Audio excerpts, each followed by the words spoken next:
ഗുരുബ്രഹ്മ ഗുരുർവിഷ്ണു ഗുരുർദേവോ മഹേശ്വര ഗുരു സാക്ഷാത് പരബ്രഹ്മ തസ്മൈ ശ്രീ ഗുരവേ നമ. എല്ലാ ഭക്തമക്കൾക്കും എൻ്റെ വിനീതമായ പ്രണാമം. എല്ലാവർക്കും ശാന്തിയും സമാധാനവും ദൈവകൃപയും ഉണ്ടാകണമെന്ന് പ്രാർത്ഥിക്കുന്നു. ഭഗവത്ഗീത വായിച്ചാൽ അത് മനസ്സിലാക്കാനുള്ള കഴിവ് ഈശ്വരൻ തരണമെന്നും പ്രാർത്ഥിക്കുന്നു. ഓം ലോകാ സമസ്ത സുഖിനോ ഭവന്തു. നമ്മൾ കഴിഞ്ഞ പ്രാവശ്യം അർജുനന് കൊടുത്ത ഉപദേശം ഭഗവാൻ കൊടുത്തത്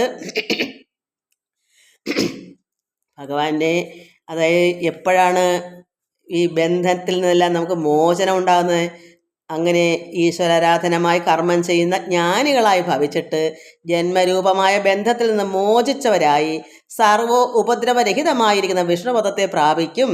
എന്തുകൊണ്ടാ? സമഭാവനാലോലുപരായ ജ്ഞാനയോഗ നിഷ്ഠന്മാർ കർമ്മത്തിൽ നിന്നുണ്ടാകുന്ന ഫലത്തെ ഉപേക്ഷിച്ചിട്ട് കേവലം ഈശ്വരാരാധനമായി കർമ്മം ചെയ്യുന്ന ജ്ഞാനികൾക്ക് ആണ് ഇത് സംഭവിക്കുന്നത്. നമ്മൾ ഒന്നിനും ആഗ്രഹിക്കാതെ എല്ലാം ഭഗവാനിൽ അർപ്പിച്ച് ചെയ്യുന്ന കർമ്മങ്ങൾ, അങ്ങനെ വരുമ്പോൾ നമുക്ക് നല്ലൊരു വിഷ്ണുപദം നമുക്ക് കിട്ടും. എന്നിട്ട് എപ്പോഴാണ് നിന്റെ അന്ധകരണം ആത്മവിവേക ഇല്ലായ്മയാകുന്ന കാലുഷ്യത്തെ, അപ്പം നമുക്ക് അറിവില്ലാതെ വിവേകമില്ലായ്മ അന്ധകാരം കൊണ്ട് മൂടിയിരിക്കുന്ന കാര്യം എന്താ? നമ്മുടെ ഹൃദയത്തിൽ കാലുഷ്യങ്ങൾ നിറഞ്ഞിരിക്കുക. ഹൃദയം മൊത്തവും എന്താ? ദുഷിച്ച ചിന്തകൾ, ഈ ലോക ചിന്ത എന്ന് വെച്ചാൽ ഈ സാധാരണക്കാർക്കെല്ലാം അതാണല്ലോ. കാമവും ആഗ്രഹവും ദേഷ്യവും ഇങ്ങനെയുള്ള ലോഭമോഹ മതങ്ങളും മാത്സര്യങ്ങളും ഡംബും അഹങ്കാരവും ഇതുകൊണ്ട് നിറഞ്ഞിരിക്കുന്നൊരു ലോകമായത് ഈ പ്രപഞ്ചം. അത് എപ്പോൾ നമ്മുടെ ഉള്ളിൽ നിന്ന് മാറിപ്പോകുന്നു? എങ്ങനെ മാറും അത്? ഈശ്വരാരാധന, ഭഗവാനെ പ്രാർത്ഥിച്ചും നല്ല നല്ല പ്രവൃത്തികൾ ചെയ്തും സജ്ജനങ്ങളോട് സംസർഗം ചെയ്തും നന്മ എപ്പോഴും കേട്ട് വരുമ്പോൾ അകത്തിരിക്കുന്ന കൊള്ളരാത്ത സ്വഭാവങ്ങൾ മൊത്തം അങ്ങ് മാറും. അത് മാറിയിട്ട് നന്മ കൊണ്ട് നിറയും. ഈ കാലുഷ്യമാകുന്ന ഈ ദുഷ്ടചിന്തകളെല്ലാം ഉള്ളിൽ നിന്ന് പോയി വെടുപ്പായെങ്കിൽ മാത്രമേ ഭഗവാൻ പറയുന്ന ഈ വാക്കുകളെല്ലാം നമ്മുടെ ഉള്ളിലോട്ട് കയറും. ആര് പറഞ്ഞു കൊടുത്തപ്പോൾ ഞാൻ പറഞ്ഞാലും മറ്റൊരാൾ പറഞ്ഞാലും നമ്മുടെ ഹൃദയത്തിലോട്ട് കയറണമെങ്കിൽ നമ്മുടെ ആ ഹൃദയത്തിൽ നേരത്തെ ഇരിക്കുന്ന അജ്ഞാന അന്ധകാരത്തെ എല്ലാം കഴുകി കളയണം. അതിനൊരു ഉദാഹരണം ഞാൻ പറയട്ടെ. ഇപ്പോൾ ഒരു കുപ്പി നിറച്ച് വെള്ളം, ഒരു കുപ്പി നിറച്ചും അങ്ങ് വെള്ളം ഇരിക്കുക. പക്ഷേ വേറെ ഒരു നല്ല അമൃത്, അതായത് തേനൊന്ന്, നമുക്ക് ഇവിടങ്ങളിൽ പ്രപഞ്ചത്തിൽ തേനൊക്കെ ആണല്ലോ അമൃതെന്ന് പറയാൻ. കുറേ തേൻ കിട്ടി, പക്ഷേ ആ കുപ്പിയിലോട്ട് ഒഴിക്കാൻ പറ്റില്ല. കുപ്പി നിറയെ വെള്ളമാണ്. ആ തേനെന്ന് പറഞ്ഞിട്ട് കാര്യമുണ്ടോ? തേൻ അങ്ങോട്ട് ഒഴിച്ചത് നിറയ്ക്കാൻ അവിടെ സ്ഥലമില്ല. ആ കുപ്പിയിലെ വെള്ളം പോയെങ്കിലല്ലേ ആ കുപ്പിയിലേക്ക് ഈ തേൻ ഒഴിക്കാൻ പറ്റൂ. അപ്പോൾ എന്ത് വരും? ഇല്ല, ജലം സാധാരണ ജലം, അതുകൊണ്ടൊരു ഗുണവും ഉള്ളതല്ല. പക്ഷെ തേനാണെങ്കിലോ അമൃതാണ്. അത് ആ കുപ്പിയിലോട്ട് സ്ഥലമില്ലാതെ എങ്ങനെ ആ തേൻ അങ്ങോട്ട് ഒഴിക്കാൻ പറ്റും? നമ്മുടെ ഹൃദയം നിറച്ചതുപോലെ ജലമാകുന്ന അന്ധകാരം കൊണ്ട് നിറഞ്ഞിരിക്കുകയാണ്. കുപ്പി നിറച്ചിരിക്കുന്ന പോലെ നമ്മുടെ ഹൃദയം നിറഞ്ഞു കവിഞ്ഞിരിക്കുകയാണ് ഈ കാലുഷ്യങ്ങൾ. പക്ഷെ അവിടെ ഈശ്വര വചനമാകുന്ന അമൃത്, ഈ അർജുനന് കൊടുക്കുന്ന ഉപദേശമാണ് അമൃത്. അത് അങ്ങോട്ട് ചെല്ലണമെങ്കിൽ, ഹൃദയത്തിൽ ചെന്ന് ഇഴിഞ്ഞിറങ്ങണമെങ്കിൽ, പക്ഷെ ആ കാലുഷ്യം എല്ലായിടത്തും പോകണ്ടേ? ഈ കുപ്പിയിലെ വെള്ളം എടുത്ത് കളഞ്ഞല്ലേ പറ്റൂ. അപ്പോൾ ആ വെള്ളം എല്ലാം കളഞ്ഞാൽ നമുക്ക് അതിനകത്ത് അമൃത് ശേഖരിക്കാം, തേൻ ഒഴിക്കാം. അതുപോലെ നമ്മുടെ ഉള്ളിലെ അഴുക്കാകുന്ന അന്ധകാരമാകുന്ന അറിവില്ലായ്മ മൊത്തവും എപ്പോൾ പോകും? അപ്പോഴേ കേൾപ്പാനുള്ളതും കേട്ടിട്ടുള്ളതുമായ കർമ്മഫലങ്ങൾ നീ വൈരാഗ്യം പ്രാപിക്കും. അപ്പോൾ നമുക്കുള്ള ഉള്ളിലെ അഴുക്കളെല്ലാം അങ്ങ് മാറിപ്പോകുമ്പോൾ നമുക്ക് നല്ല സൽപ്രവർത്തികളാകുന്ന സജ്ജനങ്ങൾ പറയുന്ന വാക്കുകൾ കേൾക്കാൻ ഭഗവാൻ പരമാത്മാവായ ഈ ഭഗവാൻ കൃഷ്ണൻ കൊടുക്കുന്ന ഉപദേശം അതിന്ന് കൈവഴിയായി ഇന്ന് ഇവിടം വരെ എത്തി. ഇത് ഓരോരുത്തർ പങ്കിട്ട് കൊടുക്കുന്നു. ഇനി വരുന്ന തലമുറയ്ക്ക് ഈ കേൾക്കുന്നവർ പിന്നെ അങ്ങോട്ടും കൊടുക്കണം, ഉള്ള അറിവനുസരിച്ച്. അങ്ങനെ കൈമറിഞ്ഞ് പല ഹൃദയത്തിലേക്ക് പോകണമെങ്കിൽ ഹൃദയം ആദ്യം വെടുപ്പാവണ്ടേ.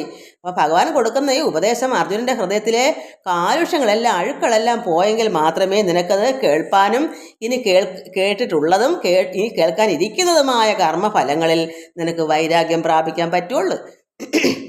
അതുകൊണ്ട് ആദ്യമേ നമ്മൾ എന്താ ചെയ്യേണ്ടത്? നമ്മുടെ ഹൃദയത്തിൽ എല്ലാ മാലിന്യങ്ങളെയും പോക്കണം. എങ്ങനെ പോക്കണം? ഹൃദയത്തിൽ നിന്ന് എടുത്ത് വെട്ടിക്കളയാൻ പറ്റുമോ? ജ്ഞാനാഗ്നിയാകുന്ന അത് ജ്ഞാനാഗ്നി ജ്ഞാനം ഭഗവാനുള്ള പ്രേമവും ഭക്തിയും ആ അറിവും എല്ലാം കൂടെ വരുമ്പോൾ ആ അന്ധകാരമെല്ലാം തനിയേ പോയി വെടുപ്പായി പ്രകാശിക്കും. അപ്പോഴവിടെ പിന്നെ നമുക്ക് നല്ല നല്ല കാര്യങ്ങൾ പിന്നെ മനസ്സിൽ കയറുകയും ചെയ്യും. ഒരാൾ പറഞ്ഞാൽ അത് മനസ്സിലാക്കാനുള്ള കഴിവുണ്ടാവും. അപ്പോൾ നമുക്ക് ആത്മാരാമനായി രമിക്കുകയും ചെയ്യാം. ഭഗവാനിൽ എപ്പോഴും ഏകാഗ്രമായി ധ്യാനിക്കാനും ഭഗവാനുള്ള ചിന്തയും എപ്പോഴും സന്തുഷ്ട മാനസനായിട്ടിരിക്കാനും പറ്റും. അതാണ് ഭഗവാൻ ഇവിടെ പറയുന്നത് അർജുനനോട്. നിന്നിലെ കാലുഷ്യൻ എപ്പോൾ പോകുന്നു, നിന്റെ അന്ധകാരങ്ങൾ ഇരുട്ടാകുന്ന അന്ധകാരം എപ്പോഴും നിന്റെ ഉള്ളം ശുദ്ധിയാകുന്നു, പ്രകാശിക്കുന്നു, ആ അഴുക്കെല്ലാം പോകുമ്പോൾ അപ്പോഴേ നമ്മൾ പറയുന്ന വാക്കുകൾ കേൾക്കാൻ ആർക്കാരും ഇഷ്ടപ്പെടുള്ളൂ. അതുപോലെ സ്ഥലമില്ല ഹൃദയത്തിൽ, നിറഞ്ഞിരിക്കുക, കുപ്പിയിൽ വെള്ളം നിറഞ്ഞിരിക്കുക. പിന്നെ തേനൊഴിക്കാൻ പറ്റുമോ, അല്ലെങ്കിൽ പാലൊഴിക്കാൻ പറ്റുമോ? കുപ്പി നിറഞ്ഞ് വെള്ളം ഇരിക്കുക. അതുപോലെ നമ്മുടെ ഹൃദയം നിറച്ചും അറിവില്ലായ്മയാണ് ഇരിക്കുന്ന മൊത്തം അന്ധകാരം. അതിനെ മാറ്റാത്തത്തോളം കാലം നമ്മളെ നല്ല നല്ല സൽപ്രവൃത്തികളായിരിക്കുന്ന നല്ല അറിവുകൾ എങ്ങനെ ഉള്ളിലോട്ട് കയറും? എപ്പോഴും ചിന്ത മറ്റതല്ലേ, ഈ ലോക ചിന്തയല്ലേ, വിഷങ്ങളല്ലേ. അതുകൊണ്ടാണ് ഭഗവാൻ ഇത് പറയുന്നത്. നമുക്ക് 53-ാമത്തെ ശ്ലോകം വായിക്കാം. ഇത് ഇന്നലെ നമ്മൾ കഴിഞ്ഞ പ്രാവശ്യം വായിച്ചു, അതുകൊണ്ട് മനസ്സിലാക്കിയെന്നുള്ളതേ ഉള്ളൂ. 53-ാമത്തെ ശ്ലോകം. ശ്രുതി വിപ്രതിപന്നാതേ യഥാ സ്ഥാസ്യതി നിശ്ചല സമാധാവചലാ ബുദ്ധിസ്തദാ യോഗം അവാപ്സ്യസി. ഇതുവരെ പലവിധ തത്വാർത്ഥങ്ങളെ കേട്ട് ഇളകി വശയായിട്ടുള്ള നിന്റെ ബുദ്ധി എപ്പോഴാണ് ഇളക്കം എന്നീ പരമാത്മാവിൽ ഉറച്ചു നിൽക്കുന്നത്, അപ്പോൾ നീ തത്വജ്ഞാന യോഗത്തെ പ്രാപിക്കും. ഇത് ഇപ്പോൾ ഭഗവാൻ പറഞ്ഞെല്ലാം കേട്ടിട്ട് ഇളകി മറിഞ്ഞ് കിടക്കുക, ഉറച്ചു നിൽക്കുന്നില്ല. പല പല ചിന്തകളാ. ഞാൻ യുദ്ധം ചെയ്യണമോ, എങ്ങനെ ചെയ്യും, അങ്ങനെയാ, അതല്ലേ ഇതല്ലേ എന്ന് പറഞ്ഞിങ്ങനെ ഇളകി മറിഞ്ഞ് കിടക്കുന്ന ഒരു മനസ്സാണ്. അത് ഉറച്ചു നിൽക്കുന്നില്ല ഈ അർജുനന്. അപ്പോൾ ഭഗവാൻ പറയുന്നു, ഇതുവരെ ഇത്രത്തോളം പിന്നെ കാര്യങ്ങൾ ഭഗവാൻ ഇതുവരെയുള്ള കാര്യങ്ങളെല്ലാം നമ്മൾ കഴിഞ്ഞ ദിവസങ്ങളിലെല്ലാം പറഞ്ഞ കാര്യങ്ങളെല്ലാം ഭഗവാന്റെ ഓരോ ഉപദേശങ്ങളാണ്.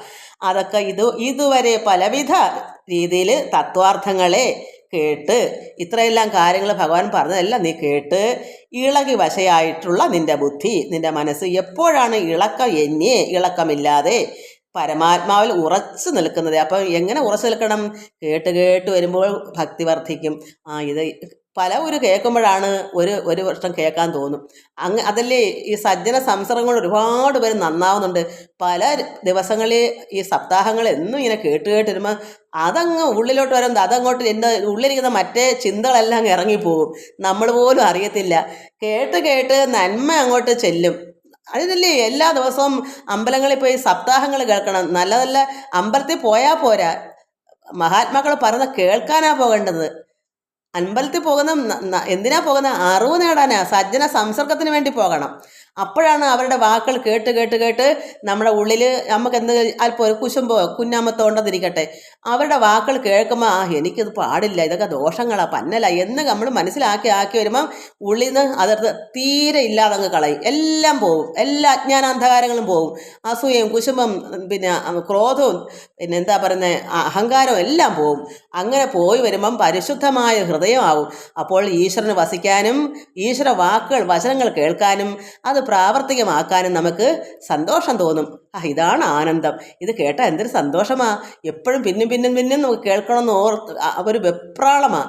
അതിനുവേണ്ടി അങ്ങ് ആഗ്രഹമാണ്. പിന്നെ ഇനി എവിടെങ്കിലും അമ്പലത്തിൽ സപ്താഹം ഉണ്ടോ, എനിക്ക് ഇനിയും ഇത് കേൾക്കണം, ഭഗവാന്റെ വചനങ്ങൾ കേൾക്കണം, മതി വരുന്നില്ല എന്ന് അങ്ങനെ ആക്കി എടുക്കണം നമ്മൾ. അല്ലാതെ നമ്മൾ ഉറക്കം തൂങ്ങി വീട്ടിൽ തന്നെ കുത്തിയിരുന്ന് ആരുടെയും ഒന്നും കേൾക്കാതെ ഒന്നും അറിയത്തില്ല. ഈ മൃഗങ്ങളെ പോലെ നമ്മളങ്ങ് മാറിപ്പോവും, അത്രേ ഉള്ളൂ. അതുകൊണ്ട് എല്ലാ കാര്യങ്ങളും അല്ലെങ്കിൽ ഇതുപോലെ ഗ്രന്ഥങ്ങൾ വായിച്ചു പഠിക്കുകയോ, ഇപ്പം ഒന്നിലും പോകണ്ട, എല്ലാം യൂട്യൂബിൽ തന്നെ ഉണ്ടല്ലോ. ഈ എന്താ പറയുന്നത്, ഇതിൻ്റെ പേരെന്തോ, മൊബൈൽ, അതിൽ കൂടെ ഒക്കെ എല്ലാം കേൾക്കാമല്ലോ. അത് നല്ല കാര്യങ്ങൾ കേൾക്കുമ്പോൾ അറിയാം. അത് കൊള്ളാത്തത് കേൾക്കണ്ട, നല്ലത് എവിടെയെങ്കിലും ഉണ്ടെങ്കിൽ അത് കേൾക്കുമ്പോൾ അത് നമുക്ക് മനസ്സിലാക്കാം. അപ്പം എപ്പോഴാണ് നിൻ്റെ ബുദ്ധി ഇളക്കമെന്നി എന്നുവെച്ചാൽ നിശ്ചല മാനസനായിട്ട് എപ്പോഴാണ് ഉറച്ചു നിൽക്കുന്നത്? നമ്മൾ ധ്യാനിക്കാതിരിക്കുമ്പോൾ മനസ്സെങ്ങും പോകാതിരിക്കണം അങ്ങനെ എപ്പോൾ നിനക്ക് ആകും? അപ്പോൾ നീ തത്വജ്ഞാന യോഗത്തെ പ്രാപിക്കാം. അതുവരെ നമ്മൾ പല പല ചിന്തയിലേക്ക്, ഈ ലോക ചിന്തയിലേക്ക് മനസ്സ് ഇളകി മറിഞ്ഞു പോകും. ഇവിടെ അർജുനന് അതാണ് സംഭവിച്ചിരിക്കുന്നത്. ഇളക്കം എന്നുവെച്ചാൽ ഉറപ്പില്ല, എപ്പോഴും ഇളകി മറിഞ്ഞ് നടക്കുക, ഈ ലോക ചിന്തയിലേക്ക് അങ്ങ് പോകുക മനസ്സ്. ഭഗവാൻ പറയുന്ന പോലെ കേൾക്കാനെങ്ങാനും വല്ല ജ്ഞാനം ഉണ്ടായോ? അപ്പോൾ ഉള്ളിലിരിക്കുന്ന കാലുഷ്യങ്ങളെല്ലാം മാറിപ്പോകുമ്പോൾ എപ്പോഴാണ് നിന്റെ ബുദ്ധി അപ്പോഴും ഉറച്ചു നിൽക്കുന്നത്? ഇളക്കമില്ലാതെ, ഇളക്കം എന്നേ എന്ന് വെച്ചാൽ ഇല്ലാതെ ഉറയ്ക്കുന്നത്, പരമാത്മാവിൽ തന്നെ ഉറച്ചു നിൽക്കുന്നത്. നമ്മൾ ധ്യാനിക്കുമ്പോൾ മനസ്സ് ഭഗവാനിൽ അത്രമാത്രം പ്രേമ തഴപ്പോടും ഭക്തിയോടും വരുമ്പോൾ മനസ്സെങ്ങും പോകത്തില്ല. അങ്ങനെ ഉറച്ചു നിൽക്കുന്നത് എപ്പോഴാണ്? അപ്പോഴാണ് നീ തത്വജ്ഞാന യോഗത്തെ പ്രാപിക്കുന്നത്. അപ്പോഴാണ് നീ അറിവാകുന്ന തത്വം, ഇതെന്താണ് തത്വം? പരമാത്മാവാകുന്ന തത്വത്തെ നമ്മൾ പ്രാപിക്കും, ചേരും, പരമാത്മാവിൽ ലയിക്കും. അല്ലാതെ മനസ്സ് ഓടിയാൽ ലയിക്കാൻ പറ്റൂ? മനസ്സ് പലത്തോട്ടും ഓട്ടം പോയാൽ നമ്മൾ എങ്ങനെ പരമാത്മാവിൽ ലയിക്കും, ചേരും, യോഗിയായിത്തീരും? പരമാത്മാവിൻ്റെ തത്വങ്ങൾ ഇതൊക്കെയാണെന്ന് മനസ്സിലാക്കിയിട്ട് അവിടെ ലയിച്ച് നിന്നെങ്കിലല്ലേ ആത്മാരാമൻ എന്ന് പറഞ്ഞാൽ ആ ആത്മാവിൽ രമിക്കണം. അപ്പോഴാണ് ആ മനസ്സ് ഉറച്ചു നിന്നെങ്കിലേ ആ രമിക്കാൻ പറ്റൂ. അതാണ് ചേർച്ച, യോഗം. അതുകൊണ്ടാണ് ഭഗവാൻ പറഞ്ഞത് അപ്പോൾ നീ തത്വജ്ഞാന യോഗത്തെ പ്രാപിക്കും. അത് ഭഗവാൻ നന്നായി പറഞ്ഞു കൊടുക്കുന്നത്. ഇത് ആർക്കാ ഇത് പറയേണ്ട? ഇത് എന്നെപ്പോലെ അറിയാത്ത മക്കൾക്ക് വേണ്ടി ഞാൻ പറയുന്നു. അത് മക്കളത് മനസ്സിലാക്കണം. നമ്മുടെ ഉള്ളിലെ കാലുഷ്യങ്ങളെല്ലാം മാറ്റണം. നമ്മൾ അത് എങ്ങനെയെങ്കിലും മാറ്റണം വെച്ചാൽ മാറാൻ വേറെ ഒരു മാർഗവും ഇല്ല. ഭഗവാന്റെ കഥകളും പ്രാർത്ഥനകളും ഇതൊക്കെ കേട്ട് തന്നെ മാറത്തുള്ളൂ. വെറുതെ ഈ ലോകചിന്തയും നമ്മൾ TV തുറന്നു വെച്ച് എന്താ പറയുക, സീരിയലും സിനിമയും കണ്ടുകൊണ്ടിരുന്ന ഒരിക്കലും കൂടുന്നതല്ലാതെ കുറയത്തില്ല മക്കളെ, ഒരിക്കലും മാറത്തില്ല. അതിനകത്ത് അതൊരു വിഷമാണ്. ഈ TV എന്ന് പറഞ്ഞാൽ ഈ ഭക്തന്മാർക്ക് വിഷം തന്നെയാണ്. അതിനകത്ത് വേണ്ടാത്തത് കാണുന്നത്, നല്ലത് കാണുന്നതിന് കുഴപ്പമൊന്നുമില്ല. അപ്പോൾ അങ്ങനെ ഞാൻ പണ്ട് സന്ധ്യാദീപം കാണുമായിരുന്നു, പിന്നെ സ്റ്റാർ സിംഗർ കാണും. ഇങ്ങനെയൊക്കെ ഉള്ളത് ഞാൻ സിനിമ കാണത്തേയില്ല, എനിക്കിഷ്ടമേ ഇല്ല. പിന്നെ വെറുതെ ഒരുപാട് സമയങ്ങൾ ആരും ഇല്ലെങ്കിൽ ഒറ്റയ്ക്ക് കാണുന്ന എന്തെങ്കിലും കൊച്ചു അരമണിക്കൂറൊക്കെയുള്ള കൊച്ചു സീരിയൽ ഒന്നോരുണ്ടോ, അത് എനിക്ക് ഇഷ്ടമാണെന്ന് തോന്നുന്നെങ്കിൽ എനിക്ക് അറിയാം എന്തത് കാണാം, വീട്ടുകാര്യം പോലെ. അല്ലാതെ ഇപ്പോഴൊന്നും എത്രയോ വർഷങ്ങളായി ഇതൊന്ന് TV തുറന്നിട്ട് പോലും 3-4-5 വർഷമായി. അപ്പോൾ അങ്ങനെ നമ്മൾ മനസ്സിലാവും, ഒരു പ്രായം വരെയൊക്കെ കണ്ടു. അത് കഴിഞ്ഞിട്ട് നമ്മൾ പ്രായം വരെ കണ്ടാലും നമ്മൾ അതിൽ കൂടെ രണ്ടും വേണം, ആധ്യാത്മികവും വേണം. ഇത് മാത്രം പോരാ, കുട്ടിനാളിലേ ഈശ്വരനെ അറിഞ്ഞും പോകണം, ഈ ലോകകാര്യവും വേണം, എല്ലാം വേണം. ഒരു പ്രായം കഴിയുമ്പോൾ നമുക്ക് പിന്നെ ഈശ്വരാരാധന തന്നെ മതി. അപ്പോഴാണ് ഇവിടെ നമ്മൾ ഉറച്ചു നിന്ന് പരമാത്മ ലയിക്കുന്നത്. ആത്മാരാമനാവുക, അല്ലെ ആത്മാരാമിയാവുക. അപ്പോഴേ ഭഗവാന്റെ ജ്ഞാനയോഗം നമുക്ക് ചേർച്ചയുണ്ടാവും, പ്രാപിക്കാൻ പറ്റും. 54-ാമത്തെ ശ്ലോകം ഇതിനകത്ത് പറയുന്നത്, ഭഗവാനോട് അർജുനൻ ചോദിക്കുന്നെന്താ? സ്ഥിതപ്രജ്ഞസ്യ കാ ഭാഷ സമാധിസ്തസ്യ കേശവ സ്ഥിതധീ കിം പ്രഭാഷേത കിമാസീത വ്രജേത കിം. അർജുനൻ ഭഗവാനോട് പറഞ്ഞു. ഭഗവാൻ ഇത്രയെല്ലാം പറഞ്ഞപ്പോൾ ഭഗവാനോട് അർജുനൻ പറയുവാണ്, ഭഗവാനെ, ഹേ കൃഷ്ണ ഭഗവാനെ, സ്വാഭാവികമായ സമാധിയിൽ സ്ഥിതി ചെയ്യുന്ന നിശ്ചല ജ്ഞാനത്തോടു കൂടിയവൻ്റെ ലക്ഷണം എന്താകുന്നു? ചോദിക്കുക, ഭഗവാനോട് ചോദിക്കുന്നു. ഇപ്പം അല്പം ചോദിക്കണമെന്ന് മനസ്സിലായി. അല്പമൊക്കെ കേട്ട് ഭഗവാൻ ഇത്രത്തോളം തത്വം കുറച്ച് ദിവസം നമ്മൾ പറയുന്ന എല്ലാം അർജുൻ കൊടുക്കുന്ന ഉപദേശങ്ങളായിരുന്നു. നമ്മൾ കഴിഞ്ഞ ദിവസവും അതിൻ്റെ അങ്ങേ ദിവസവും എന്നാ തുടങ്ങി കുറച്ചായല്ലോ. അതെല്ലാം കേട്ട് വന്നപ്പോൾ കുറേയൊക്കെ അദ്ദേഹത്തിൻ്റെ ഉള്ളിലോട്ട് കയറി ചെല്ലുന്നു ഭഗവാന്റെ വചനങ്ങൾ. അപ്പോൾ ഭഗവാനോട് ചോദിക്കുന്നത്, ഹേ കൃഷ്ണ ഭഗവാനേ, സ്വാഭാവികമായ സമാധിയിൽ സ്ഥിതി ചെയ്യുന്ന, കാരണം സാധാരണ നമ്മളൊക്കെ ഒരു സാധാരണ രീതിയിൽ സമാധിയിലിരിക്കുമല്ലോ ധ്യാനത്തിൽ, അങ്ങനെ സ്ഥിതി ചെയ്ത നിശ്ചല ജ്ഞാനത്തോട് കൂടിയവൻ്റെ ലക്ഷണം എന്താകുന്നു? നിശ്ചല ജ്ഞാനം എന്ന് പറയുന്നത് നമ്മളെ ഉറച്ച് മനസ്സിനെ എങ്ങോട്ടും വിടാതെ പരമാത്മാവിൽ തന്നെ ഉറച്ചു നിൽക്കുന്നതാണ് നിശ്ചല ജ്ഞാനം. അങ്ങനെ ഉള്ളവരുടെ ലക്ഷണം എന്താകുന്നു എന്നാണ് ഭഗവാനോട് അർജുനൻ ചോദിക്കുന്നത്. ഭഗവാനെ, സ്വാഭാവികമായ സമാധിയിൽ സ്ഥിതി ചെയ്യുന്ന നിശ്ചല ജ്ഞാനത്തോടു കൂടിയ ലക്ഷണം എന്താകുന്നു? കാരണം സമാധിയിൽ ഉറച്ചിരുന്നാൽ അവൻ്റെ മനസ്സ് എങ്ങോട്ടും പോകത്തില്ല.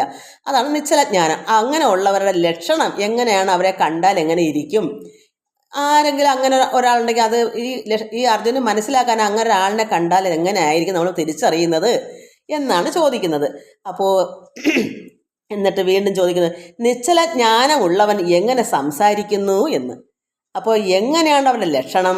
പിന്നെ അങ്ങനെ ഉള്ള ഒരാൾ എങ്ങനെയാണ് സംസാരിക്കുന്നത്? മറ്റുള്ളവരോട് കാര്യങ്ങൾ പറയുകയും വേണ്ടിയൊക്കെ ചെയ്യുന്നത് എങ്ങനെ എന്ത് ചെയ്തുകൊണ്ടിരിക്കുന്നു? എന്താ അവർ ചെയ്യുന്നത്? കർമ്മങ്ങൾ, എന്ത് ജോലി, എങ്ങനെയൊക്കെയാണ് അത് ചെയ്തുകൊണ്ടിരിക്കുന്നത്?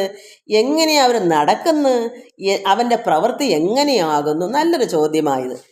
സാധാരണ നിശ്ചല ജ്ഞാനത്തോടുകൂടി സമാധിയിൽ സ്ഥിതി ചെയ്യുന്ന ധ്യാനത്തിലിരിക്കുന്ന ഒരു വ്യക്തിയുടെ നിശ്ചലജ്ഞാനം വെച്ചാൽ ഉറച്ച മനസ്സോടുകൂടി എങ്ങോട്ടും ആ മനസ്സ് പോകുന്നില്ല, പരമാത്മാവിൽ തന്നെ ലയിച്ച് തന്നെ ഇരിക്കുകയാണ്. അങ്ങനെ ഉള്ളവൻ്റെ ലക്ഷണത്തെ ചോദിച്ചു. കണ്ടാൽ എങ്ങനെ ഇരിക്കും അതിൻ്റെ അങ്ങനെയുള്ള ആളിൻ്റെ ലക്ഷണം? നിശ്ചല ജ്ഞാനമുള്ളവർ എങ്ങനെ സംസാരിക്കുന്നു, എങ്ങനെ എന്ത് ചെയ്തുകൊണ്ടിരിക്കുന്നു, എങ്ങനെയാ അദ്ദേഹം ചെയ്യുന്ന കർമ്മങ്ങൾ എന്താണ് ചെയ്തുകൊണ്ടിരിക്കുന്നത്, ദിവസേന എന്താ അവർ ചെയ്യുന്നത്, എങ്ങനെയാണ് നടക്കുന്നത്, അദ്ദേഹം ഏത് രീതിയിൽ നടക്കുന്നു, അവൻ്റെ പ്രവൃത്തി എങ്ങനെയാകുന്നു, ഇതാണ് അർജുനൻ ഭഗവാനോട് ചോദിക്കുന്നത്. അപ്പോൾ ഭഗവാൻ പറയുന്നു, ശ്രീ ഭഗവാനുവാച അർജുനോട് പറയുന്നു ഭഗവാൻ, പ്രജഹാതി യഥാ കാമാൻ സർവാൻ പാർത്ഥമനോഗതാൻ ആത്മന്യേവാത്മനാ തുഷ്ട സ്ഥിതപ്രജ്ഞസ്തോ അച്യുതേ. സ്ഥിതപ്രജ്ഞസ്തോച്യതേ. ഭഗവാൻ പറഞ്ഞു, ഹേ അർജുന, എപ്പോൾ മനസ്സിലിരിക്കുന്ന സകല ആഗ്രഹങ്ങളെയും മുഴുവനും ഉപേക്ഷിക്കുന്നുവോ. അപ്പോൾ ഒന്നാമത്തെ കാര്യമാണ്, നമ്മുടെ ആരായാലും ഒരു സ്ഥിരമായി നിശ്ചലജ്ഞാനത്തോടുകൂടി ഇരിക്കുന്ന ഒരു മനുഷ്യൻ എങ്ങനെയാണ് അവിടെ ലക്ഷണം? അപ്പോൾ ഭഗവാൻ പറയുന്നു, അർജുന, എപ്പോൾ മനസ്സിലിരിക്കുന്ന സകല ആഗ്രഹങ്ങളെയും മുഴുവനും ഉപേക്ഷിക്കുന്നുവോ, എപ്പോൾ പരമാനന്ദ രൂപമായ ആത്മാവിൽ തന്നെ തന്നാൽ സന്തുഷ്ടനായിട്ട് ആത്മാരാമനായിട്ട് ക്ഷുദ്രങ്ങളായ വിഷയങ്ങളിലുള്ള ആഗ്രഹങ്ങളെ ഉപേക്ഷിക്കുന്നുവോ, അപ്പോൾ അപ്രകാരമുള്ള ലക്ഷണത്തോടു കൂടി സ്ഥിതി ചെയ്യുന്നു. അങ്ങനെയുള്ള അതൊരു മുനിയാണ്. അങ്ങനെ വരുമ്പോൾ അങ്ങനെയുള്ള മുനിയെ നിശ്ചലജ്ഞാനത്തോടു കൂടിയവൻ എന്ന് പറയുന്നു. അപ്പോൾ നിശ്ചലജ്ഞാനത്തിൻ്റെ ലക്ഷണം ചോദിച്ചപ്പോൾ അങ്ങനെ വരുമ്പോൾ അതൊരു മുനി എന്ന് പറയും. സാധാരണക്കാർക്ക് അങ്ങനെ വരത്തില്ല. അതുകൊണ്ട് അങ്ങനെ ഉള്ളവൻ എപ്പോഴും ആത്മാവിൽ രമിച്ചിരിക്കുന്ന ഒരാൾ മുനിയാണ്, ഒരു സന്യാസിയാണ്, ഒരു വിദ്വാനാ, ഒരു യഥാർത്ഥ ഭക്തനാ. അപ്പോൾ അങ്ങനെയുള്ള ലക്ഷണം ഭഗവാൻ പറയുന്നത് ഇങ്ങനെയാ, അർജുന, എപ്പോഴാണ് മനസ്സിലിരിക്കുന്ന സകല ആഗ്രഹങ്ങളെയും, അത് നിങ്ങൾ മനസ്സിലാക്കണം. അങ്ങനെ ആരെങ്കിലും നിങ്ങളുടെ കൺവട്ടത്തെ കൊണ്ടുപോയി മനസ്സിലാക്കിക്കോ, അത് യഥാർത്ഥ ഒരു സന്യാസിയാ, കള്ളത്തരമില്ലാത്ത ജ്ഞാനിയാ, ഒരു നല്ല ഭക്തനാ, നല്ല വിദ്വാനാ, അറിഞ്ഞവനാ, ആരെ തത്വം യഥാർത്ഥത്തെ മനസ്സിലാക്കി അറിഞ്ഞവനാ. അതുകൊണ്ട് ഭഗവാൻ പറയുന്നു, അർജുന, എപ്പോൾ മനസ്സിലിരിക്കുന്ന എന്തായി മനസ്സിലിരിക്കുന്നത്, നമ്മുടെ മനസ്സ് എപ്പോഴും ഈ ലോക ചിന്തയിലേക്കാണ് ഇരിക്കുന്നത്. അങ്ങനെ അല്ലാത്തതാണ് ഉപേക്ഷിക്കുക. ഈ ലോകത്തുള്ള യാതൊന്നിനും വേണ്ടി ആഗ്രഹമില്ലാതെ ഒന്നും മനസ്സിലില്ല, എപ്പോഴും എന്താ നിശ്ചലജ്ഞാനത്തോടുകൂടി പരമാത്മാവിൽ ലയിച്ചേ ഇരിക്കത്തുള്ളൂ ആ ജ്ഞാനി, ആ മുനി. ആ ലക്ഷണം അങ്ങനെയാണ്. കാരണം അങ്ങനെ ഒരു മുനിയെ കാണുമ്പോൾ ആ മുനി ഇപ്പം ഒരു വിശേഷ ഒരാൾ വന്നെന്നും പറഞ്ഞ ഒരു പ്രത്യേകതയോ യാതൊന്നുമില്ല. അവിടെ അത് അദ്ദേഹം കാണുന്നത് അതിലും പരമാത്മാവാണ് എന്നുള്ള ആ മനോഭാവമാണ് അദ്ദേഹത്തിൻ്റെ ഉള്ളിൽ. ഉറച്ച ജ്ഞാനിയാ. അപ്പോൾ കാണായതെല്ലാം അദ്ദേഹത്തിന് സമത്വമാണ്, എല്ലാം പരമാത്മാവ് തന്നെയാണ്. ഈ കാണുന്ന കാഴ്ചകളെല്ലാം തന്നെ എല്ലാത്തിലും ഈശ്വരനാണുള്ള ചിന്തയാണ് അദ്ദേഹത്തിൻ്റെ ഉള്ളിൽ. അപ്പോൾ പ്രത്യേകിച്ച് മനോഭാവം എപ്പോഴും അതിൽ തന്നെ പരമാത്മാവിൽ തന്നെ ലയിച്ചിരിക്കുന്നു. കാണുന്നതെല്ലാം പരമാത്മാവ്, കാണുന്നതെല്ലാം കൃഷ്ണനായിട്ടും അല്ലെങ്കിൽ കേൾക്കുന്നെല്ലാം കൃഷ്ണൻ്റെ നാമമായിട്ടൊക്കെ നമ്മൾ പറയത്തില്ലേ, അത് തന്നെയാണ് യഥാർത്ഥമായ ഒരു ജ്ഞാനി. അപ്പോൾ അതേ അതിനൊരു മാറ്റമില്ല. അവിടെ യഥാർത്ഥത്തിൽ ആ ജ്ഞാനി അല്ലാത്തൊരു വ്യക്തിയാണെങ്കിൽ എങ്ങനെയാ, ഒരാൾ ഇപ്പോൾ വന്ന് നമ്മൾ നാമം ചൊല്ലിക്കൊണ്ടിരിക്കാന്ന് കൂട്ടിക്കോ, ഒരാൾ വിശേഷം വന്നു കയറിയാൽ ഉടനെ അവിടുന്ന് എഴുന്നേറ്റ് വന്ന് അയ്യോ അങ്ങനെ ഇങ്ങനെ പിന്നെ ലോകകാര്യത്തിലേക്ക് അങ്ങ് പോകും. എന്താ കാര്യം, ഇതൊക്കെ ആലോചിച്ചങ്ങ് അവരുടെ നേരെ ഈ പ്രാർത്ഥനയെല്ലാം അങ്ങ് കളയും. അല്ലെങ്കിൽ അഥവാ അല്പം കൂടെ ഉണ്ട് ചെല്ലാം, അവിടെ ഇരുന്നങ്ങ് പ്രാർത്ഥിക്കും. മനസ്സവിടെ ഇരിക്കും. മനസ്സ് ഈ വന്ന ആൾ എന്തിനാ വന്നത്, രാമ അയ്യോ അയാൾ എന്തിനു വന്നത്, ഇനി എന്നോട് പൈസ ചോദിക്കണം വന്നെയാണോ, അതുപോലെ എൻ്റെ കടം ചോദിക്കാൻ വന്ന്, എന്തെങ്കിലുമൊക്കെ ഇല്ലാത്ത കൊല്ലാത്തേക്ക് അങ്ങ് പോകും മനസ്സ്. ഇതൊന്നും പോകാത്ത, ഈ ലോകത്തിലേക്കുള്ള യാതൊരു ചിന്തയിലേക്കും പോകാതെ നിശ്ചലമായി ഉറച്ച മനസ്സോടുകൂടി പരമാത്മാവിൽ തന്നെ ലയിച്ചിരിക്കുന്നതാണ് ഒരു മുനിയുടെ ലക്ഷണം. ആര് വന്നാലും അതിലങ്ങ് യാതൊരു ശ്രദ്ധയും വരത്തില്ല. ധ്യാനിച്ചിരിക്കുന്നത് അവിടെ തന്നെ ഇരിക്കും.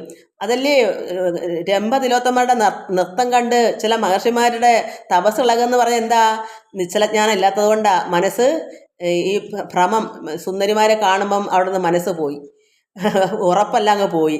അതിനെ ജ്ഞാനിയാവോ, മുനിയാവോ, യഥാർത്ഥ സന്യാസി എന്ന് പറയാൻ പറ്റുമോ? താടിയും മീശയൊക്കെ വളർത്തിയിട്ടുണ്ട്, ജടയൊക്കെ ഉണ്ട്, പക്ഷേ അദ്ദേഹത്തിൻ്റെ ഉറച്ച മനസ്സല്ല.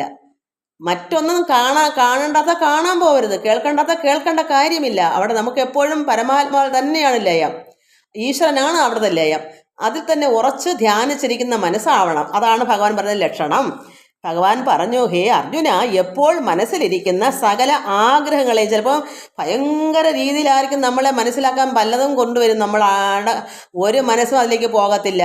അവിടെ തന്നെ നമ്മൾ നിശ്ചലജ്ഞാനത്തോടുകൂടി തന്നെ പരമാത്മ ലയിക്കുന്ന ആനന്ദത്തിൽ അപ്പുറം മറ്റെന്തെങ്കിലും ഉണ്ടോ ലോകത്ത്? അമൃത് ഉണ്ണതവൻ അമേധ്യത്തിന് പോകുമോ? ഈ ലോകത്തിലുള്ള എല്ലാം അമേധ്യമല്ലേ? അമൃത് യഥാർത്ഥ അമൃതല്ലേ പരമാത്മാവ്? അതിൽ ലയിക്കുന്നത്. ആ അമൃതം ഉണ്ടവൻ ഒരിക്കലും ഈ ലോകത്തുള്ള ഒന്നിനും കാണാൻ ഇഷ്ടപ്പെടത്തില്ല. അതാണ് സംഭവം. അതുകൊണ്ട് സകല ആഗ്രഹങ്ങളെയും മുഴുവനും ഉപേക്ഷിക്കുന്നുവോ, അപ്പോൾ പരമാനന്ദ രൂപമായ ആത്മാവിൽ തന്നെ തന്നാൽ സന്തുഷ്ടനായിട്ട് നമ്മളിൽ തന്നെ സന്തുഷ്ടനാകുക. തന്നാൽ സന്തുഷ്ടനാകുക, ഞാൻ എന്നിൽ തന്നെയാണ് ആനന്ദിക്കുന്നത്. അപ്പം ഞാൻ എന്നിൽ തന്നെ ആനന്ദിക്കുന്ന ഒരു വ്യക്തി വേറൊരാൾ എന്ത് കാണിച്ചാൽ നമുക്ക് ആനന്ദം ഉണ്ടാവുമോ?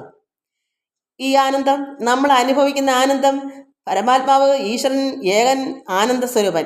ഈ ആനന്ദം അനുഭവിക്കുന്ന ഒരു മുക്തൻ, എന്താ പറയുന്ന ഒരു സന്യാസി അല്ലെങ്കിൽ ഒരു മുനി ഈ ലോകത്തുള്ള എന്ത് കാപട്യമായാലും എന്തായാലും കൊണ്ടുവന്ന് ഈ ലോകത്തുള്ള എല്ലാം വേണ്ടാത്ത ചിന്തകളാണ്. അതുമായിട്ട് ഈശ്വരനുമായിട്ട് യാതൊരു ബന്ധവും ഇല്ല. കാരണം അതെല്ലാം നശിക്കുന്ന ഈ ലോകചിന്തകളൊന്നും കൊള്ളത്തില്ല. അതുകൊണ്ട് നടക്കുമെന്ന് സാധാരണക്കാർ.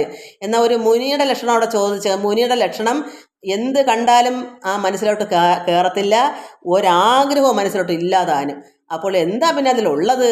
ഈശ്വരൻ മാത്രം, പരമാത്മാവ് മാത്രം, ആ ആനന്ദ സ്വരൂപം മാത്രം, ആ ആത്മാരാമനായിട്ട് നിറഞ്ഞിരിക്കുന്ന ഒരു വ്യക്തിയാണ്. അതാ ലക്ഷണം. ഈ ലക്ഷണം എന്താണെന്ന് ചോദിച്ചാൽ ഇത് തന്നെയാണ് ലക്ഷണം, ആ മുനിയുടെ ലക്ഷണമാണ്. എന്നിട്ടോ തന്നാൽ സന്തുഷ്ടനായി നമ്മൾ തന്നെ രമിക്കുന്നു. നമ്മളിരിക്കുന്ന പരമാത്മാവായ ചൈതന്യത്തിൽ നമ്മൾ തന്നെ രമിക്കുന്നു, തന്നിൽ തന്നെ നമ്മൾ രമിക്കുന്നു, ലയിക്കുന്നു. അതായത് ഒരു കർപ്പൂരം കത്തിച്ച് അഗ്നിയോട്ട് തീ കത്തിച്ച് കർപ്പൂരോടെ ലയിക്കുമ്പോൾ എങ്ങനെ ഇരിക്കുന്നു ആ ലയം, ഒരു ആനന്ദം. ആ ആനന്ദത്തിൽ അതൊരു ഉദാഹരണമാണ് പറയുന്നത്. ആ രണ്ടില്ലാത്തൊരവസ്ഥയാണ് അവിടെ. അങ്ങനെ ആയി തീരുക, അതാണ് ആത്മാരാമൻ. രാമൻ എന്ന് വെച്ചാൽ ആത്മാവിൽ രമിക്കുന്നവൻ. അങ്ങനെ ആയിത്തീരുമ്പം തന്നിൽ തന്നെ സന്തുഷ്ടനായിട്ട് ആത്മാരാമനായിട്ട് ക്ഷുദ്രങ്ങളായ വിഷയങ്ങളിലുള്ള ആഗ്രഹങ്ങളെ ഉപേക്ഷിക്കുന്നുവോ. അപ്പോൾ അങ്ങനെ ഇരിക്കുന്ന ഒരു വ്യക്തി ക്ഷുദ്രങ്ങളായ, എന്താ ക്ഷുദ്രങ്ങൾ? ഈ ലോക ചിന്തയെല്ലാം ക്ഷുദ്രങ്ങളാണ്, കൊള്ളാത്തതാ, വേണ്ടാത്തതാ. അസൂയം, കുശുമം, വേണ്ടാത്ത മമതയും ഇതെല്ലാം ഇത് വേണ്ടാത്തതാ. അങ്ങനെ ക്ഷുദ്രങ്ങളായ വിഷയങ്ങളിൽ ഉള്ള ആഗ്രഹങ്ങളെ ഉപേക്ഷിക്കുന്നുവോ. അപ്പോൾ ഇങ്ങനെയുള്ള വ്യക്തി എല്ലാം ഉപേക്ഷിക്കും. കാരണം എന്താ? ഉള്ളിലിരിക്കുന്ന ആനന്ദം അനുഭവിക്കുന്ന വ്യക്തിക്ക് ഈ ലോകത്തിൽ എന്തെങ്കിലും ഇഷ്ടമാവൂ? അത്രയേ ഉള്ളൂ. ഇത് അറിയാത്തതുകൊണ്ട്, അറിയാത്തവർക്ക് ഇത് ചിന്തിച്ചാൽ മനസ്സിലാവൂല. ഇത് അറിഞ്ഞു വരുമ്പോഴാണ് അമ്മ പറഞ്ഞത് ശരിയാണെന്ന് അന്ന് നിങ്ങൾ പറയും. ഇത് ശരിയാണമ്മേ, ഇപ്പം ഞങ്ങൾക്ക് മനസ്സിലായി. അതുവരെ നിങ്ങളിത് അർജുനൻ്റെ കാര്യം പറഞ്ഞതുപോലെ വിശ്വസിക്കാൻ പറ്റില്ല. കാരണം ഈ ലോകത്തിലൊക്കെയാണ് നിങ്ങൾക്ക് ആനന്ദം കൊള്ളുന്നത് നിങ്ങൾ പറയും. അത് യഥാർത്ഥമായ ആത്മാരാമനായി നിറഞ്ഞിരിക്കുന്ന ആനന്ദ അനുഭവം നമുക്ക് ഉണ്ടാകുമ്പോൾ ആ പരമാത്മാ അനുഭൂതി നമ്മൾ അനുഭവിക്കുമ്പോൾ അത് അനുഭൂതിയാണ്. അത് അനുഭവിക്കുന്നവർക്ക് ഈ ക്ഷുദ്രങ്ങളായ ഈ ലോകത്തിലുള്ള സർവ്വതും വിഷയങ്ങൾ, ഇതെല്ലാം വിഷയങ്ങളാണ്. ഈ ലോകത്തിലുള്ള എല്ലാ ക്ഷുദ്രങ്ങളായ വിഷയങ്ങളാണ്. അതിലൊന്നും ആഗ്രഹങ്ങളെ ഉപേക്ഷിക്കുന്നു. എനിക്കിതൊന്നും സത്യത്തിൽ ഇതൊക്കെ വായിക്കുമ്പോഴാണ് അറിയുന്നത്. ഞാൻ എന്നേ ഇതെല്ലാം ഉപേക്ഷിച്ചത്. എങ്ങോട്ട് ഈ ഒരു മുറി ഞാനും തന്നെ, ഈ ഒരു വീടും മാത്രം, എനിക്ക് ഇതൊക്കെ തന്നെ എൻ്റെ ജോലി. അല്ലാതെ എനിക്ക് ഈ ലോകത്തുള്ള ഒന്നും തന്നെ എനിക്ക് ആഗ്രഹമില്ല. ഞാൻ വല്യഭാവം പറയുന്നില്ല. ഇത് എന്നേ ഇതൊക്കെ അറിഞ്ഞു വരുന്നത് ഇപ്പോഴതൊക്കെ പഠിച്ചു വരുന്നത്, ഇതൊക്കെ എന്നേ ആയി കഴിഞ്ഞതാ. അതുകൊണ്ട് അങ്ങനെയുള്ള ആഗ്രഹങ്ങളെല്ലാം ഉപേക്ഷിക്കുന്നുവോ, അപ്പോൾ അപ്രകാരമുള്ള ലക്ഷണത്തോടു കൂടി സ്ഥിതി ചെയ്യുന്നു. അപ്പോൾ ലക്ഷണം മനസ്സിലായോ എന്താണെന്ന്? ഇങ്ങനെയുള്ള ആളുടെ ലക്ഷണം എന്താണോ, അവരെങ്ങനെ നടക്കുന്നു, അവർ എന്ത് സംസാരിക്കുന്നു, ഇതൊക്കെയാണ് ഭഗവാനോട് ചോദിച്ചത്. ഇപ്പോൾ ഭഗവാൻ പറഞ്ഞിടത്തോളം മനസ്സിലായോ എന്താണെന്ന്? തന്നെ തന്നെ രമിക്കുക, ആനന്ദിക്കുക, എന്നിട്ടോ സർവ്വാഗ്രഹങ്ങളും ഉപേക്ഷിക്കുക, നിശ്ചല മനസ്സോടെ പരമാത്മാവിൽ ലയിച്ച് ആത്മാരാമനായി ചേരുക. അപ്രകാരമുള്ള ലക്ഷണത്തോടു കൂടി സ്ഥിതി ചെയ്യുന്ന ഒരു മുനി, അതാണ് അവിടെ മുനി എന്ന് പറയുന്നത്. അദ്ദേഹം ഒരു മുനിയാണ്. ആ മുനിയെ നിശ്ചലജ്ഞാനത്തോടു കൂടിയവൻ എന്ന് പറയുന്നു. ഇതാണ് നിശ്ചലജ്ഞാനത്തോട് കൂടിയവൻ. എങ്ങനെയാണ് ലക്ഷണം? ഇതാണ് ഇങ്ങനെയുള്ളൊരു മുനിയുടെ ലക്ഷണമാണ് നിശ്ചലജ്ഞാനം, ഉറച്ച മനസ്സ്, മറ്റൊന്നിലും പോകാത്തൊരു മനസ്സായി തീരുന്നു. ഇതാണ് ഭഗവാൻ അർജുനന് പറഞ്ഞു കൊടുക്കുന്നത്. നമുക്കിത് ഇത്രയും മതി. 55-54 ഇന്ന് വായിച്ചത്. കുറേശ്ശെ വായിക്കാം. ഇത് നന്നായി മനസ്സിലാക്കണം. ഇനി മക്കളെ, നിങ്ങൾക്കും സംശയം ഉണ്ടെങ്കിൽ ഇതാണ് സംശയം മാറ്റേണ്ടുന്നത്. കാരണം ഒരു യഥാർത്ഥ ജ്ഞാനി എല്ലാം ഭഗവാനിൽ തന്നെ രമിച്ചാൽ, അതുവരെ നമുക്ക് ആത്മാവിൽ രമിക്കാത്ത ഒരുത്തർക്കും ഈ ലോകത്തിലുള്ള സുഖം തോന്നും. കാരണം അവർക്ക് മറ്റൊരു സുഖം ഇല്ലല്ലോ. അതൊക്കെ മേലെയുള്ള അതിനപ്പുറത്തായ ഒരു സുഖം നമ്മൾ അനുഭവിച്ചു കഴിഞ്ഞാൽ, ആത്മാവിൽ ലയിച്ച് ആനന്ദാനുഭൂതി അനുഭവിച്ചു കഴിഞ്ഞാൽ അതിനപ്പുറത്തേക്ക് യാതൊന്നും ഇല്ല എന്ന് നമ്മൾ മനസ്സിലാക്കുന്നൊരു കാലം എപ്പോഴുണ്ടാകും. അപ്പോഴാണ് നമ്മളും നിശ്ചലജ്ഞാനം ഉള്ള മുനി എന്ന് നമുക്ക് പറയാൻ പറ്റും. തന്നിൽ തന്നെ നമ്മൾ സന്തുഷ്ടനാവും, തന്നെ തന്നെ ആനന്ദിക്കും. അല്ലാതെ മറ്റൊരാൾ ചെയ്തു തരുന്ന കർമ്മങ്ങൾ കണ്ടല്ല ആനന്ദിക്കുന്നത്. വേറൊരാൾ എന്തെങ്കിലും ഒരു കോമഡിയോ മറ്റതൊന്നും കണ്ടാൽ ഇവിടെ ആനന്ദിക്കുക, ഛർദ്ദിക്കും. വേണ്ടാത്തതൊന്നും കാണുന്ന ഇഷ്ടമേ ആവത്തില്ല. എന്നാൽ നല്ല ഭക്തഭജനയോ ഈശ്വരൻ്റെ ആരാധനകളോ നന്നായി എന്തെങ്കിലും ഇതുപോലെ കേൾക്കാനൊക്കെ കൊള്ളാം, അതൊക്കെ നന്നായി കേൾക്കും, സന്തോഷമാണ്. പിന്നെ വെറുതെ നേരം ഒന്നും ഇങ്ങനെയൊക്കെ ഉണ്ടെങ്കിൽ ചില സമയത്തൊക്കെ നമ്മൾ എന്തെങ്കിലുമൊക്കെ കണ്ടുകൊണ്ടിരിക്കും. പക്ഷെ മനസ്സിലൊന്നും കയറത്തില്ല. എന്തെങ്കിലും കണ്ട് നമ്മൾ എന്തെങ്കിലും കാണാൻ കൊള്ളാവുന്നതിലുണ്ടോ നോക്കി വരുമ്പം ചിലപ്പോൾ ചില മൃഗങ്ങളുടെയോ കഷ്ടപ്പാടുകളോ വിഷമങ്ങളോ ഒക്കെ കാണുമ്പോൾ അതൊന്ന് കണ്ട് നോക്കി അങ്ങ് പോകും. ഇതൊന്നും മനസ്സിലോട്ട് കയറ്റി വയ്ക്കത്തുമില്ല. അത് എന്താ വെച്ചാൽ ഒറ്റയ്ക്കൊക്കെ ഇരിക്കുമ്പോൾ എന്തെങ്കിലുമൊക്കെ കാണുന്നു, അത്രയേ ഉള്ളൂ. അത് മനസ്സിനകത്ത് കയറുന്നില്ല. മനസ്സിലൊന്നും കയറാതെ എന്ന് വെച്ചാൽ നമ്മളെ മനസ്സിനകത്ത് പരമാത്മാവാണ്. ആ കാണുന്നതും ഈശ്വരനായിട്ട് അർപ്പിക്കുന്നു. അതുകൊണ്ട് നമ്മളായിട്ടല്ല അത് കാണുന്നതും കേൾക്കുന്നതും. ചെയ്യുന്ന പ്രവൃത്തികളെല്ലാം എന്താണ്? നമ്മൾ കണ്ടതും കേട്ടതും എല്ലാം ഈശ്വരാർപ്പണമായി നമ്മൾ ചെയ്യുന്നു. അപ്പോഴും അവിടെയും ആനന്ദിക്കുകയാണ് ചെയ്യുന്നത്. അതുകൊണ്ട് ഇതാണ് ലക്ഷണം എന്ന് ഞാൻ ഇവിടെ ഇത് വായിച്ച് അർജുനന് ഭഗവാൻ കൊടുക്കുന്നത് തന്നെ ഞാനിത് എൻ്റെ അറിവനുസരിച്ച് ഞാൻ പറഞ്ഞു. മക്കളെല്ലാവരും ഇത് മനസ്സിലാക്കുക. നമുക്ക് ആഗ്രഹങ്ങൾ, ഈ ലോകചിന്തയിലുള്ള എന്താ പറയുന്നത്, ക്ഷുദ്രങ്ങളായ വിഷയങ്ങൾ, ക്ഷുദ്രങ്ങൾ വെച്ചാൽ ഇതെല്ലാം വേണ്ടാത്തതാണ്, നമ്മളെ നശിപ്പിക്കുന്ന, നമ്മളെ അത്രത്തോളം നമുക്ക് രക്ഷാമാർഗം തരുന്നതല്ല. അത് നമ്മളെ രക്ഷ നേടുന്നത് എന്താ? നമുക്ക് കൈവല്യം പ്രാപിക്കുന്നത് ഈശ്വരങ്കിലേക്ക് പോകേണ്ട വഴി അല്ലാത്തതുകൊണ്ട് ക്ഷുദ്രം എന്ന് പറയുന്നത് ഇതൊന്നും കൊള്ളാത്തതാണ് ഈ ലോക ചിന്തകൾ. അതുകൊണ്ട് അതിന്നല്ല, അതാണ് വിഷയങ്ങൾ. ആ വിഷയങ്ങളിൽ നിന്നെല്ലാം പല വിഷയങ്ങളാണ്. നമുക്ക് ലോകത്തിൽ നിന്ന് എന്തെല്ലാം നേരം വെളുത്ത ഇരുട്ടോളം ഓരോരോ വിഷയങ്ങളാണ്. ഇതിലോട്ട് കടന്നു പോകാതെ എല്ലാം ഈശ്വരാർപ്പണമായി ചെയ്തും കൊണ്ട്, ചെയ്യാതെ കർമ്മം ചെയ്യണം, ഇതെല്ലാം നമ്മൾ ചെയ്തും കൊണ്ട് ആ വിഷയങ്ങളൊന്നും ഉള്ളിലോട്ട് കടത്തി വയ്ക്കാതെ ഈശ്വരാർപ്പണമായി ചെയ്തും കൊണ്ട് നിശ്ചല മനസ്സോടുകൂടി എന്നുവെച്ചാൽ ഈ കുതിരയ്ക്ക് നമ്മൾ കടിഞ്ഞാണിടുന്ന പോലെ മനസ്സിനെ കടിഞ്ഞാണിട്ട് മറ്റ് ചിന്തയ്ക്ക് പോകാതെ ഈശ്വരനെ ധ്യാനിക്കാൻ ഒരു ഉറച്ച മനസ്സോടുകൂടി ഇരുന്ന് ചെയ്യുമ്പോഴാണ് അവിടെ യഥാർത്ഥ ജ്ഞാനി, അതായത് നിശ്ചല ജ്ഞാനത്തോടു കൂടിയവൻ എന്ന് പറയുന്നത്. അങ്ങനെയുള്ളതിനെ മുനി അല്ലെങ്കിൽ ഒരു സന്യാസി, നല്ല ഒരു ശ്രേഷ്ഠനായ ഒരു ഭക്തൻ എന്ന് പറയും. എല്ലാവർക്കും നമസ്കാരം. ഹരി ഓം, ഹരി ഓം, ഹരി ഓം.